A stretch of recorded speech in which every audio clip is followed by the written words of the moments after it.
umaga po, sinimulan na ng mga otoridad ang paggamit sa speed laser gun sa kahabaan ng Commonwealth Avenue sa Quezon City para bantayan ang bilis ng takbo ng mga sasakyan. May flash report si Steve Dailisan. Steve?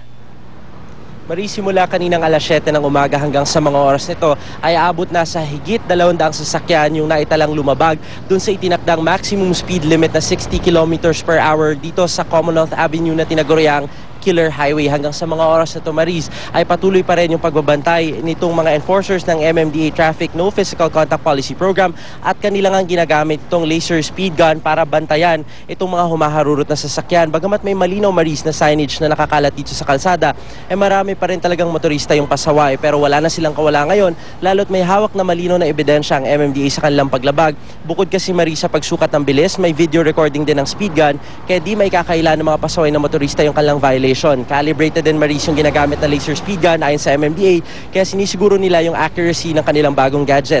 Kanina may mga sasakyang nagpatakbo ng hanggang sa 90 kilometers per hour. Sa mga mahuhuling lalabag, sila ipadadalhan ng summon via MMDA courier. May kalakip itong picture ng sasakyan kasama ang plate number, gaano kabilis yung kanilang takbo, oras at petsa kung kailan sila lumabag, at nasa summon na rin, Maris, yung instructions naman kung paano nila tutubusin yung kanilang violation. Hanggang sa mga oras ito, Maris, dahil dadalawa lamang yung laser speed gun itong MMDA, palipat-lipat sila sa mga footbridges dito sa Commonwealth Avenue. Hanggang alas 5 lamang sila ng hapon dito dahil wala pang ang night mode itong kanilang laser speed gun, pero meron naman daw papalit ng mga traffic enforcers para bantayan pa rin yung mga pasaway na motorista. Yan muna ang latest mula pa rin dito sa Commonwealth Avenue. Balik sa iyo, Maris.